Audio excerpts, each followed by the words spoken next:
Selamat petang, salam sejahtera. Ini satu kejutan yang paling luar biasa, yaitu bersatu mohon cabar keputusan speaker di 4 kerusi Parlimen Sabah. Wah, ini memang menarik. Berjayakah bersatu mau dapatkan kerusi Parlimen itu? Mari kita dengar dan lihat. Bersatu telah memfailkan permohonan kebenaran mahkamah untuk memulakan prosiding semakan kehakiman bagi mencabar keputusan Speaker Dewan Rakyat Johari Abdul yang tidak mengosongkan 4 kerusi Parlimen di Sabah. Dalam permohonan yang difailkan pada 17 April di Mahkamah Tinggi Kuala Lumpur, parti itu memohon pengisytiharan bahawa kerusi Papar, Batu Sapi, Ranau dan Sipitang yang disandang oleh bekas ahli Parlimen Bersatu sudah dikosongkan. Ia menamakan Johari dan 4 ahli Parlimen kerusi berkenan, iaitu Armizan Muhammad Ali Papar, Khairul Firdaus Akbar Khan, Batu Sapi, Jonathan Yasin Ranau dan Mat Bali Musa Sipitang sebagai 5 responden lapor berita harian. 4 ahli Parlimen itu bertanding atas tiket Gabungan Rakyat Sabah JRS pada pilihan raya umum ke-15, manakala Bersatu adalah sebahagian daripada GRS. Bersatu bagaimanapun digugurkan sebagai ahli gabungan itu selepas pilihan raya. Dalam surat kepada Bersatu pada 16 Jun, Johari berkata, 4 bekas anggota Bersatu itu tidak perlu mengosongkan kerusi mereka kerana mereka sudah memberikan penjelasan berhubung perkara itu. Dalam permohonan kebenaran itu, Bersatu memohon pengisytiharan untuk membatalkan keputusan Johari melalui surat tersebut. Selain itu, parti berkenan juga memohon pengisytiharan bahawa 4 ahli Parlimen terbabit sudah berhenti menjadi ahli Dewan Rakyat mengikut perkara 49A Perlembagaan Persekutuan dan memohon perintah supaya Johari mengesahkan berlakunya kekosongan luar jangka bagi semua kursi Parlimen berkenan.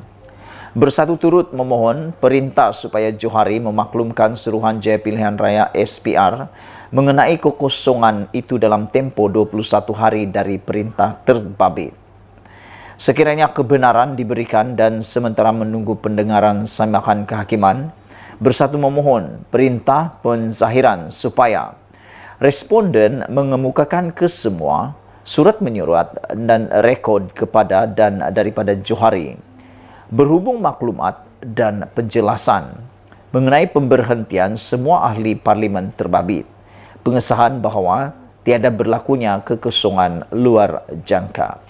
Sementara itu, portal FMT pula melaporkan permohonan itu dijadualkan didengar di hadapan Hakim Amarjit Singh di Mahkamah Tinggi Kuala Lumpur pada 30 Mei.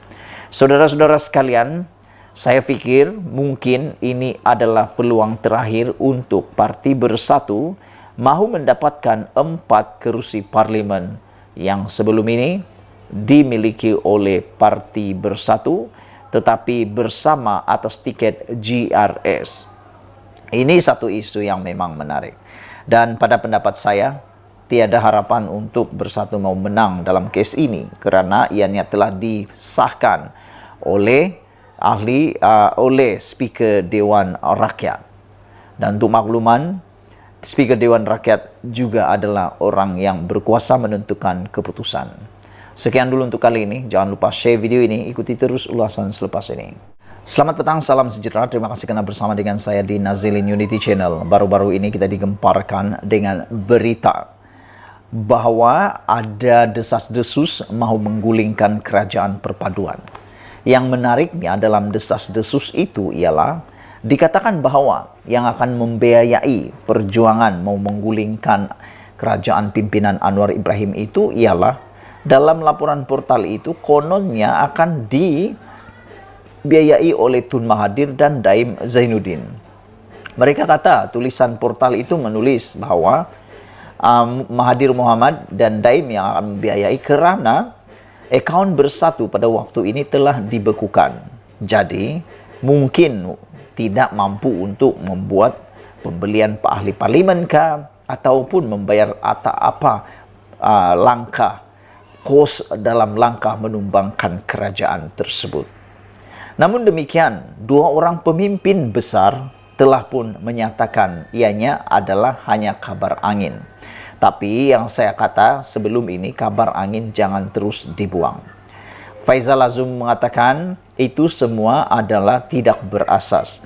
Faisal Azum berkata dia memang ada berjumpa dengan Muhyiddin Yassin, tetapi Muhyiddin Yassin tak pernah cerita tentang apa-apa rancangan mau menumbangkan kerajaan. Faisal Azum juga menafikan bahwa ada langkah untuk mau menumbangkan kerajaan. Selain daripada itu, Presiden MCA Wee Ka Siong juga mengatakan bahwa tidak ada langkah mau menumbangkan kerajaan, dan dia kata mereka menyokong kerajaan untuk lebih stabil. Dia kata tidak ada ahli parlimen BN yang akan menyertai penumbangan kerajaan tersebut. Saudara-saudara sekalian, apa yang mengejutkan kita ialah apa yang menjadi desas-desus kerajaan kononnya mau digulingkan bukan ancaman, kata Saifuddin. Wah, ini best, ini memang terbaik, ini memang kita suka. Karena desas-desus itu tidak ancaman, tidak mengancam kerajaan. Jadi share video ini supaya semua orang tahu, orang-orang kampung, maci-maci, paci-paci yang mungkin mudah terpengaruh, kata kepada mereka, aku nak kata kepada kamu semua, saya nak kata kepada anda semua, desas-desus nak gulingkan kerajaan itu bukan jadi ancaman. Itu bukan ancaman. Desas-desus percubaan untuk menggulingkan kerajaan perpaduan tidak mengancam kestabilan pentadbiran negara ketika ini. Menteri Dalam Negeri Datuk Seri Saifuddin Nursyahid menyifatkan kerajaan perpaduan di bawah pimpinan Datuk Seri Anwar Ibrahim adalah kerajaan yang stabil, utuh dalam menjalankan peranannya untuk terus mentadbir negara ini. Beliau yang juga Ketua Setiausaha Pakatan Harapan PH percaya dengan kredibiliti kerajaan perpaduan dan menegaskan kerajaan ketika ini memberi tumpuan terhadap usaha memulihkan ekonomi negara selain menjaga kebajikan rakyat. Saya nak tegaskan bahawa kerajaan perpaduan pimpinan Datuk Seri Anwar Ibrahim ini kompak, intek, utuh dan fungsional, berfungsi. Saya tidak menganggap ia sebagai ancaman dan saya juga tidak bercadang untuk memberi reaksi terhadap apa jua desas-desus di luar sana, kata beliau. Fokus kami semua adalah untuk pulihkan ekonomi negara dan untuk bantu rakyat terutamanya selepas COVID-19 selain kestabilan politik, memakmurkan ekonomi, kebajikan rakyat dan kerajaan ini adalah kerajaan yang stabil, kata beliau.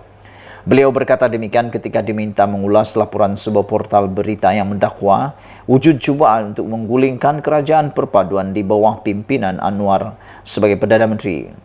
Terdahulu, Saifuddin hadir meninjau sambil menyampaikan bingkisan raya kepada pegawai dan anggota maritim Malaysia yang bertugas sempena Ops pagar laut di atas kapal maritim Burau di sini hari ini. Baru-baru ini timbul desas-desus yang mendakwa wujud gerakan menggulingkan kerajaan disertai beberapa ahli parlimen yang sebelum ini menyokong Tan Sri Muhyiddin Yassin sebagai Perdana Menteri selepas pilihan raya umum ke-15. Sekian dulu untuk kali ini dan share video ini. Saya nak beritahu kepada anda semua sekali lagi, desas-desus gulingkan kerajaan perpaduan bukan ancaman. Kita jumpa lagi. Bye-bye.